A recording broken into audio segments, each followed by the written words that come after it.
नमस्कार, आप देख रहे हैं सत्य हिंदी। मैं निकिता आपके साथ। एक नजर डालते हैं अब तक की सुर्खियों पर। आरजेडी प्रमुख लालू यादव के परिवार का विवाद खत्म होने का नाम नहीं ले रहा है। अब रोहिणी आचार्य ने एक्स पर एक और पोस्ट कर लिखा है कि कल एक बेटी, एक बहन, एक शादीशुदा महिला, एक मां को जलील किया गया, गंदी गालियां दी गई, मारने के लिए चप्पल उठाया गया। मैंने अपने आत्मसम्मान से समझौता नहीं किया, सच का समर्पण नहीं किया। सिर्फ और सिर्फ इस वजह से मुझे बेइज्जती झेलनी पड़ी। कल एक बेटी मजबूरी में अपने रोते हुए माँ बाप बहनों को छोड़ आई। मुझसे मेरा मायका छुड़वाया गया, मुझे अनाथ बना दिया गया। आप सब मेरे रास्ते कभी ना चले, किसी घर में रोहिणी जैसी बेटी बहन पैदा ना हो। बिहार में बीजेपी के प्रदेश अध्यक्ष दिलीप जायसवाल ने रोहिणी आचार्य के बयान पर प्रतिक्रिया दी है। रोहिणी आचार्य, जो लालू प्रसाद यादव की बेटी हैं, ने शनिवार को कहा कि वह राजनीति छोड़ रही हैं और अपने परिवार से नाता तोड़ रही हैं। उन्होंने दावा किया कि संजय यादव और रमीश नेमत ने उन पर ऐसा करने का दबाव बनाया, इसीलिए वह पूरा दोष अपने ऊपर ले रही हैं। बाद में मीडिया से बात करते हुए रोहिणी ने तेजस्वी यादव पर भी गंभीर आरोप लगाए। इस पर प्रतिक्रिया देते हुए बीजेपी अध्यक्ष दिलीप जायसवाल ने कहा कि यह स्थिति बेहद दुखद है। उन्होंने कहा कि एक व्यक्ति पूरे परिवार को तोड़ दे, यह सही नहीं है। जायसवाल ने याद दिलाया कि रोहिणी ने अपनी किडनी देकर लालू यादव की जान बचाई थी और अब उसी बेटी को इस तरह परेशान होते देखना दुखद है। उन्होंने लालू प्रसाद यादव और राबड़ी देवी से अपील की कि वे अपने परिवार को बाहरी लोगों के दखल से बचाएं। जेडीयू नेता नीरज कुमार ने भी आरजेडी प्रमुख लालू प्रसाद यादव की बेटी रोहिणी आचार्य के हालिया बयान और उनके परिवार से दूरी बनाने की घोषणा पर कड़ी प्रतिक्रिया दी है। उन्होंने कहा कि रोहिणी एक बेटी है और उनका सम्मान होना चाहिए। नीरज कुमार ने सवाल उठाया कि रोहिणी सार्वजनिक तौर पर अपना दर्द बता रही हैं, फिर भी लालू प्रसाद और राबड़ी देवी चुप क्यों हैं? उनके अनुसार बिहार की बेटी की आंख से आंसू गिर रहे हैं, यह राज्य के लिए ठीक नहीं है। उन्होंने आगे कहा कि बेटी लक्ष्मी और सरस्वती होती है, उसका सम्मान होना चाहिए।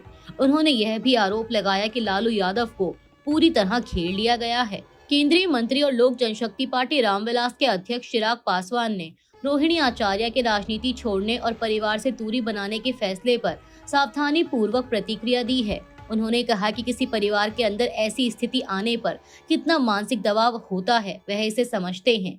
चिराग ने कहा कि राजनीतिक मतभेदों के बावजूद उन्होंने हमेशा लालू यादव के परिवार को अपना परिवार माना है। उन्होंने उम्मीद जताई कि यह पारिवारिक विवाद जल्द सुलझ जाएगा। चिराग पासवान ने कहा कि जब घर में एकता रहती है तो इंसान बाहर की कठिनाइयों का सामना कर लेता है, लेकिन आरजेडी इस समय जिस दौर से गुजर रही है उसमें ऐसी कलह परिवार को और मुश्किल में डालती है। बिहार चुनाव में मिली करारी हार के बाद प्रशांत किशोर की जनसुराज पार्टी ने एनडीए सरकार पर गंभीर आरोप लगाए हैं।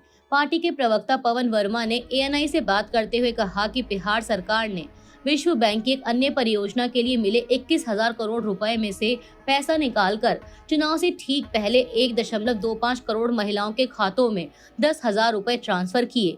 वर्मा के अनुसार चुनाव आचार संहिता लागू होने से सिर्फ 1 घंटा पहले 14,000 करोड़ रुपए निकालकर यह अमाउंट बांटा गया।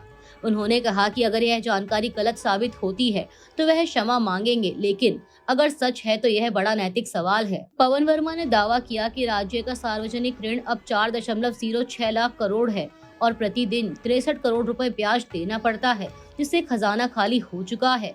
उन्होंने कहा कि कुल 4 करोड़ महिलाओं में से अभी तक 2.5 करोड़ महिलाओं को पैसा नहीं मिला और अफवाहें हैं कि एनडीए नहीं जीतता तो बाकी अमाउंट भी नहीं आता। उन्होंने यह भी कहा कि जनसुराज ने वादे किए, लेकिन दूसरी पार्टी ने सीधा पैसा देकर चुनावी हवा बदल दी। वर्मा ने शराबबंदी पर उठे सवालों को भी खारिज किया और कहा कि शराब ऊंचे दामों पर हर जगह उपलब्ध है, जिससे महिलाओं पर ही बोझ बढ़ रहा है। मैक्सिको सिटी में सरकार विरोधी प्रदर्शनों के दौरान हुई हिंसा में कम से कम 120 लोग घायल हो गए, जिनमें 100 पुलिसकर्मी शामिल हैं। पुलिस के अनुसार शनिवार को हजारों लोग राजधानी की सड़कों पर हिंसक अपराधों और राष्ट्रपति क्लाउडिया शिनबाम की सरकार के खिलाफ मार्च करने उतरे। प्रदर्शनकारियों ने नेशनल पैलेस की सुरक्षा बैरिकेड का एक हिस्सा तोड़ दिया, जिसके बाद पुलिस ने भीड़ पर आंसू गैस छोड़ी। सुरक्षा प्रमुख पाब्लो वास्केस ने बताया कि लूटपाट और हमले जैसे अपराधों में 20 लोगों को गिरफ्तार किया गया है। राष्ट्रपति शिनबाम ने आरोप लगाया कि यह रैली दक्षिणपंथी नेताओं द्वारा फंड की गई थी, जो उनकी सरकार को कमजोर करना चाहते हैं। यह विरोध जैनजी समूहों द्वारा आयोजित किया गया था और इसमें उन लोगों का समर्थन भी शामिल था जो हाल ही के हाई प्रोफाइल हत्याओं के खिलाफ प्रदर्शन कर रहे थे।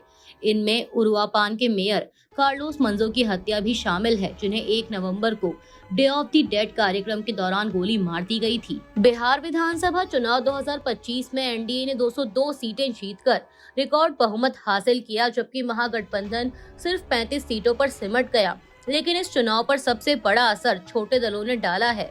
प्रशांत किशोर की जनसुराज पार्टी, मायावती की बीएसपी और असदुद्दीन ओवैसी की एआईएमआईएम ने कई जगह वोट काटकर नतीजों का गणित बदल दिया। कांग्रेस के केसी वेणुगोपाल ने कहा कि एनडीए का 90% स्ट्राइक रेट अविश्वसनीय है और पार्टी आंकड़ों की समीक्षा कर रही है। जनसुराज ने भले ही एक सीट ना जीती हो, लेकिन 3.4% वोट पाकर 33 सीटों पर जीत का अंतर प्रभावित किया। बीएसपी ने 181 सीटों पर लड़कर एक सीट जीती और 20 क्षेत्रों में उसके वोट जीत के अंतर से अधिक रहे, जिनमें 18 पर एनडीए जीता। एआईएमआईएम ने 5 सीटें जीती और 9 सीटों पर उसके वोट निर्णायक साबित हुए। कुल 63 सीटों पर जनसुराज, बीएसपी और एआईएमआईएम ने चुनावी परिणामों को प्रभावित किया, जिनमें 44 सीटों पर एनडीए को फायदा मिला। त्रिकोणीय मुकाबले में विपक्षी वोट बिखर गए, जिससे एनडीए ने मजबूत बढ़त बनाई। चुनाव ने साफ दिखाया कि छोटे दल अब बिहार की राजनीति में बड़ी भूमिका निभा रहे हैं। पूर्व चुनावी रणनीतिकार प्रशांत किशोर की जनसुराज पार्टी ने बिहार चुनाव में एक भी सीट नहीं जीती, लेकिन पार्टी ने दावा किया कि उसके मतदाताओं को बड़ा हिस्सा आरजेडी के जंगल राज की वापसी के डर से एनडीए के पक्ष में चला गया।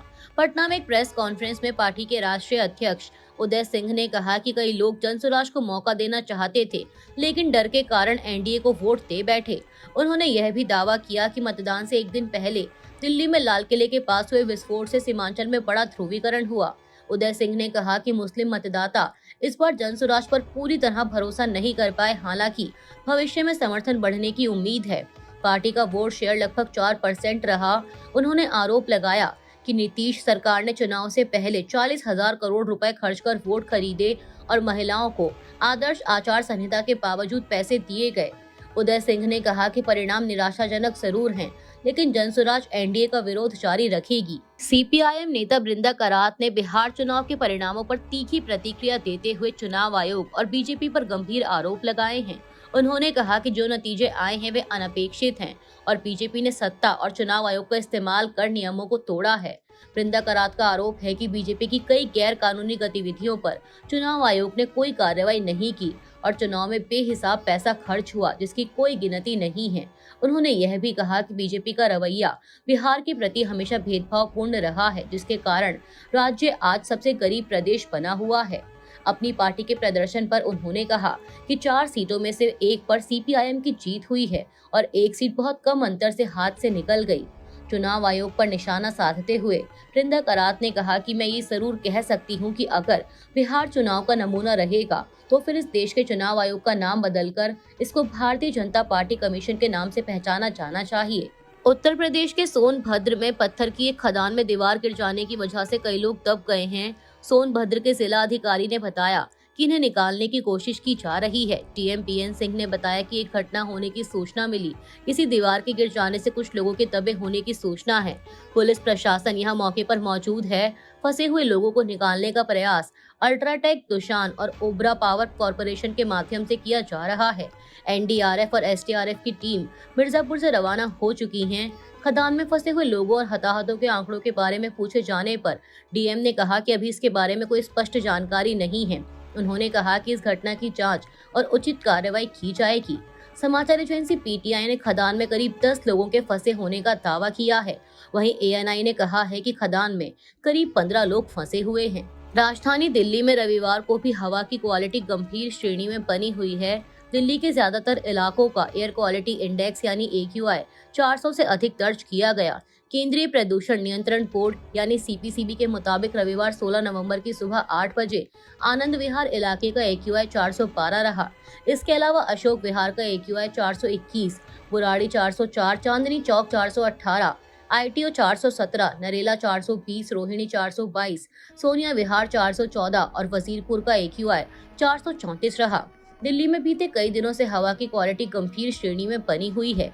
AQI के 401 से 500 के बीच रहने पर उसे गंभीर श्रेणी का माना जाता है। जम्मू कश्मीर नेशनल कॉन्फ्रेंस के अध्यक्ष फारूक अब्दुल्ला ने शनिवार को कहा कि ऑपरेशन सिंदूर से कुछ नहीं निकला और उन्होंने भारत और पाकिस्तान से अपने रिश्ते सुधारने का आह्वान किया। उनकी यह टिप्पणी शुक्रवार रात को श्रीनगर के पहाड़ी इलाके नौगाम पुलिस थाने में हुए एक आकस्मिक विस्फोट के बाद आई है, जिसमें पुलिस अधिकारियों समेत कम से कम 9 लोग मारे गए। यह विस्फोट उस समय हुआ जब अधिकारी इस महीने की शुरुआत में हरियाणा के फरीदाबाद में सफेदपोश आतंकी मॉड्यूल का भांडाफोड़ होने के बाद जब्त की गई विस्फोटक सामग्री का नमूना ले रहे थे। अब्दुल्ला ने समाचार एजेंसी एएनआई से बात करते हुए कहा कि मुझे उम्मीद है कि ऐसा कुछ यानी ऑपरेशन सिंदूर नहीं होगा, इससे कुछ नहीं निकला। हमारे लोग मारे गए, हमारी सीमाओं के साथ समझौता किया गया। मुझे उम्मीद है कि दोनों देश अपने रिश्ते सुधारेंगे, यही एकमात्र रास्ता है।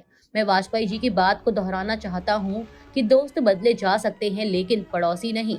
उन्होंने आगे कहा कि स्थानीय अधिकारियों द्वारा विस्फोटक सामग्री से निपटने का तरीका हमारी गलती थी। उन्होंने जोर देकर कहा कि उचित विशेषज्ञता वाले लोगों से पहले ही सलाह ली जानी चाहिए थी। यह हमारी गलती है जो लोग इस विस्फोटक को बेहतर समझते हैं। हमें खुद इसे संभालने की कोशिश करने की बजाय पहले उनसे बात करनी चाहिए थी, इससे कैसे निपटा जाए। आपने नतीजा देखा, 9 लोगों की जान चली गई, वहाँ के घरों को बहुत नुकसान हुआ है। जम्मू कश्मीर के पुलिस प्रमुख नलिन प्रभात ने शनिवार को बताया कि शुक्रवार की रात को श्रीनगर के पहाड़ी इलाके नौगाम पुलिस स्टेशन में हुए आकस्मिक विस्फोट में 9 लोग मारे गए और 32 घायल हो गए। यह विस्फोट उस समय हुआ जब पुलिस और फोरेंसिक विशेषज्ञ फरीदाबाद से बरामद विस्फोटकों के जखीरे से नमूने निकाल रहे थे।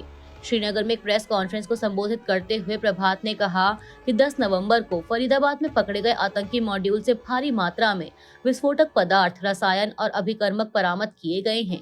डीजीपी ने कहा कि बरामदगी के नमूनों को आगे की फोरेंसिक और रासायनिक जांच के लिए भेजा जाना था। बरामदगी की मात्रा बहुत अधिक होने के कारण यह प्रक्रिया पिछले 2 दिनों से चल रही थी, यानी शुक्रवार और उससे एक दिन पहले। बरामदगी की अस्थिर और संवेदनशील प्रकृति को देखते हुए नमूना लेने की प्रक्रिया और उसे संभालने का काम अत्यंत सावधानी से किया जा रहा था। दुर्भाग्य से इसी दौरान शुक्रवार रात लगभग करीब 11:20 के आसपास एक आकस्मिक विस्फोट हुआ। इस घटना के कारणों के बारे में किसी भी अन्य अटकलबाजी की आवश्यकता नहीं है। उन्होंने कहा कि मारे गए 9 लोगों में जम्मू कश्मीर पुलिस के एक विशेष जांच दल के जवान, एफएसएल टीम के 3 सदस्य, 2 क्राइम सीन फोटोग्राफर, मजिस्ट्रेट की टीम में शामिल 2 राजस्व अधिकारी और टीम से जुड़ा एक दर्जी शामिल थे। अभी के लिए इतना ही। बाकी की देश दुनिया की बड़ी खबरों के लिए जुड़े रहिए सत्य हिंदी के साथ। Copyright disclaimer under Section 107 of the Copyright Act 1976. Allowance is made for fair use for purposes such as criticism, comment, news reporting, scholarship, and research. Fair use is a use permitted by copyright statute that might otherwise be infringing.